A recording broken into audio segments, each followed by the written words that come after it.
So I run on-device research. Today we're going to talk about a new free service which we're offering to highlight some of our capabilities in emerging markets. We thought we'd start with something which would be quite interesting for everybody and all businesses. So looking into consumer confidence for young people across four large emerging markets, so in China, in India, in Nigeria, and in Brazil. And today we also are going to show a comparison to the US, just so we can see how young people feel between the different markets. So first of all, an advert for ourselves. So On-Device Research is a 2-year-old startup. My background is working at a company called M-Metrics, which Seamus founded.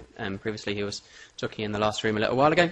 And then went on to run Comscore's mobile products. When I was there, I found it very troublesome and difficult to get data about how people were using their phones in emerging markets, and realised that there was a gap in the market for using the mobile device for doing this.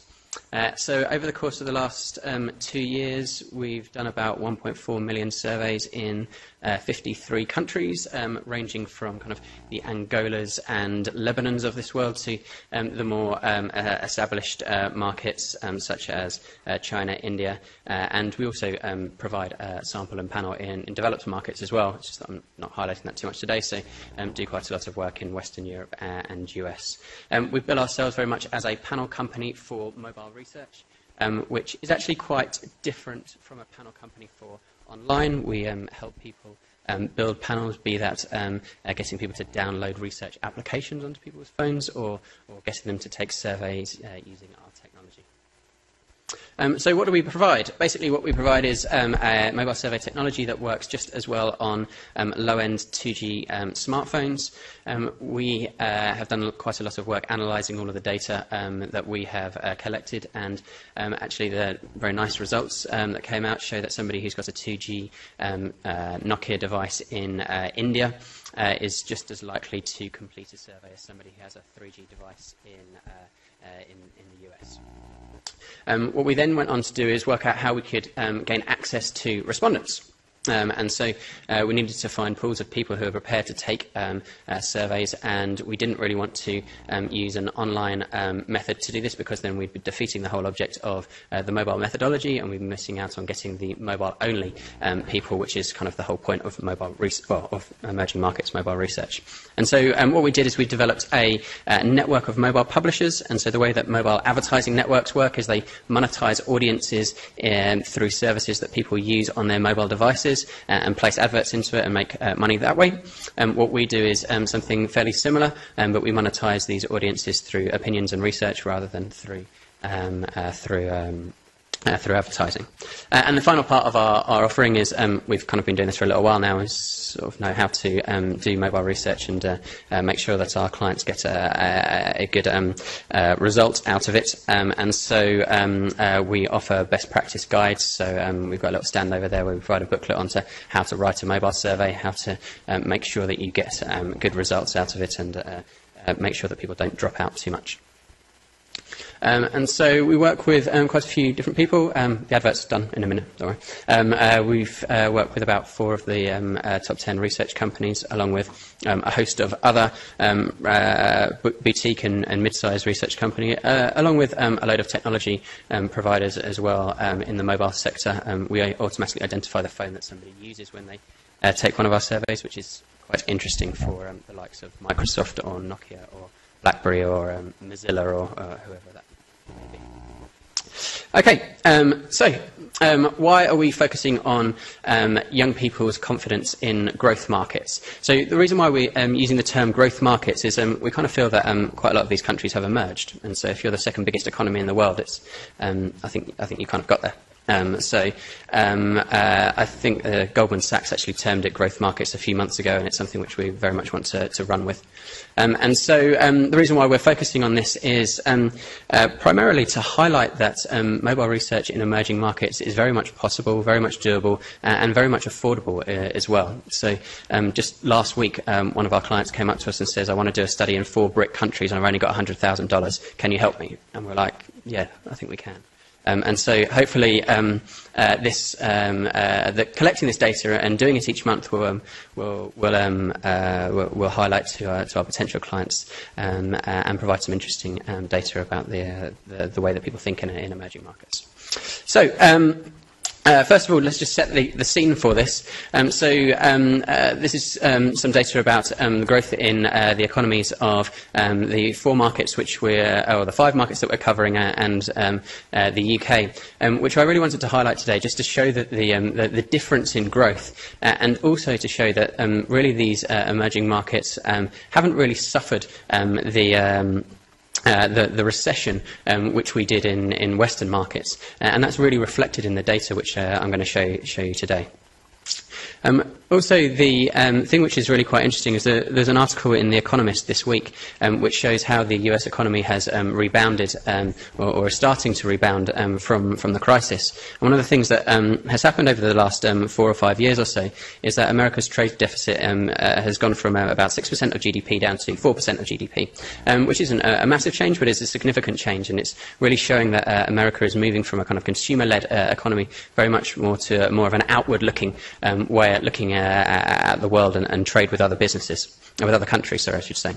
And so it goes on to show this data which I'm showing you today, which is showing that the growth in exports from the US has grown by 20% to the traditional trading partners in the OECD.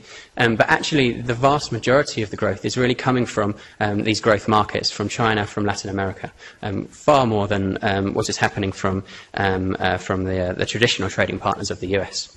And so what we feel is that really tracking the consumer confidence in these markets will be a key thing for all US businesses who have an outward look and want to trade with people in these growth markets. So, what do we do? So we're doing this every month. We're asking 1,000 people per market around this consumer confidence index. And so we look into young people. I think anybody who says that mobile is completely nationally representative may need to think again. I think older people aren't necessarily suited to the mobile research method at this precise moment in time. It will change. So we're going for a sample which is representative of those people who are 18 to 34. We've taken census data to look at how this pans out between age, gender and region. We also spend a lot of time making sure that our sample isn't biased by the device that somebody uses. So, for example, in India we have around 90% of our panel using a feature phone in this sample. In the US it's around 60%, which is kind of in line with the data which is coming out from the likes of Nielsen and Comscore and so on. And so this data that I'm showing you today is June data, and we've just actually completed July data, and we'll be releasing this full service in September once we've got a good, robust 3-month average as well. So please sign up on our website for our newsletter, and we can send that out to all of you. I think Nathan and the Yana people made a very good comment as to why using mobile in emerging markets, so probably don't really need to go into too much detail on that. So how do we create an index? Well, what we do is one of the people who works for us used to be head of research for Aegis, the advertising agency group, and he's created these indexes many times before. There's a series of 6 questions which are all done on a 5-point scale. You take the top 2 boxes from the bottom 2 boxes to create an average. The questions are around how people think about the economy in the next 12 months. And then they also think about people's current employment prospects and their view of the economy and so on. And so what we can see when we look into people's current financial situation is we can see that actually there's surprising similarities between the US and China and Nigeria, for that matter, when I look into the bottom chart there highlighted. But then when we move into things like people's current employment prospects, we see that actually the young people in the US have a significantly less optimistic view of the world than those people in many of the emerging markets. But it's on to the next slide where we see the real differences. And what we see with the young consumers in emerging markets is they really haven't been jaded by this recession. They're amazingly optimistic about what they think will happen to their prospects in the next 12 months. And when we compare that to the US, we can see there's massive differences there. This really kind of follows through when we get into things such as the question which is asking about big purchases. So this is an interesting question which many of the white goods manufacturers look into, and car manufacturers and so on. They can really see that people in emerging markets are still think that actually at this moment in time, buying a big purchase, it's a very good time for it. Whereas when we look into the US data, we see that it is still positive. It's still a little bit more than zero, but really most people aren't thinking that this is the moment for them to really invest. And so when we couple all of this up together, what we can do is create this overall index which we will be publishing from now on. And what we can see is when we look into the youth consumer confidence across markets, we can see that people in these growth markets are almost twice as confident as people in the US, which is actually an amazingly surprising result. I thought it was going to be more, but I didn't realise it was going to be quite so significant. And so when we couple this up with the fact that China's middle class is going to grow from 12% of the population to 3/4 of the population by 2030, you really have to think about your business and your clients' businesses and whether you are looking into these markets and looking to grow into these markets, as it will be an incredibly significant part of your revenues in the forthcoming months and years. Sorry.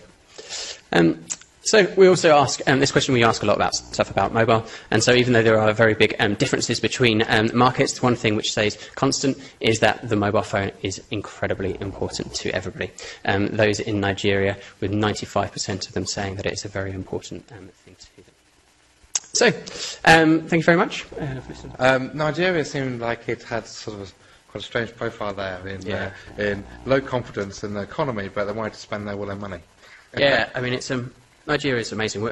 I didn't show a slide which showed the average income of all of these people. The people in Nigeria, the average income of them was $234 per year. And so when you're looking at those people, they're less than $1 a day, these people, which is amazing. But the optimism is fantastic. But the reality of it is that, life is tough. Hi.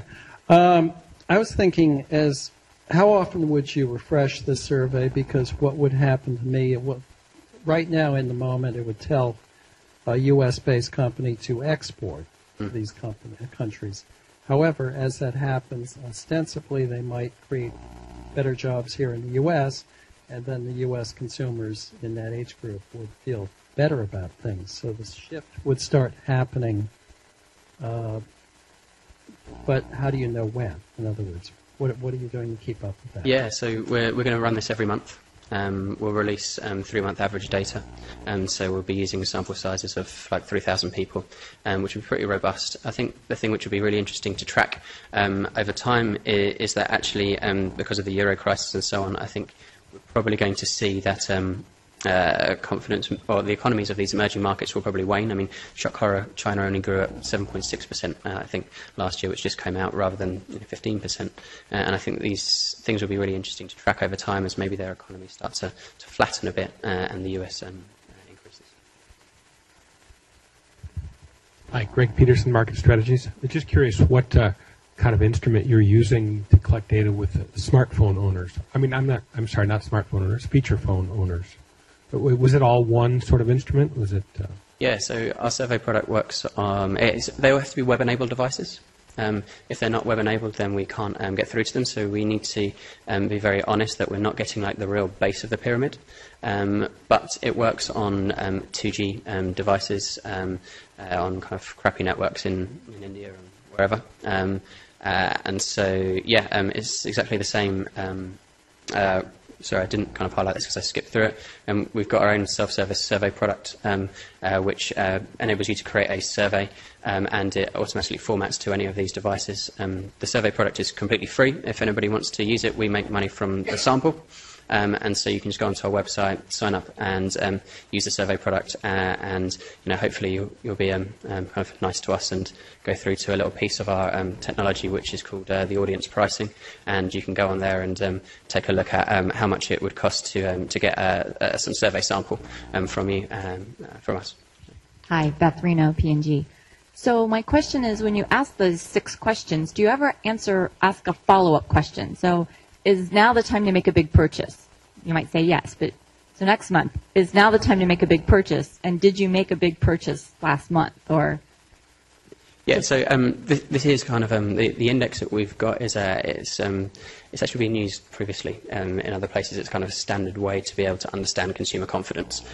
I don't think there is a standard way to do it, but it's one way which has been used many times beforehand. But so this kind of combines together. You average it all out to create that index. But we could ask that question next time.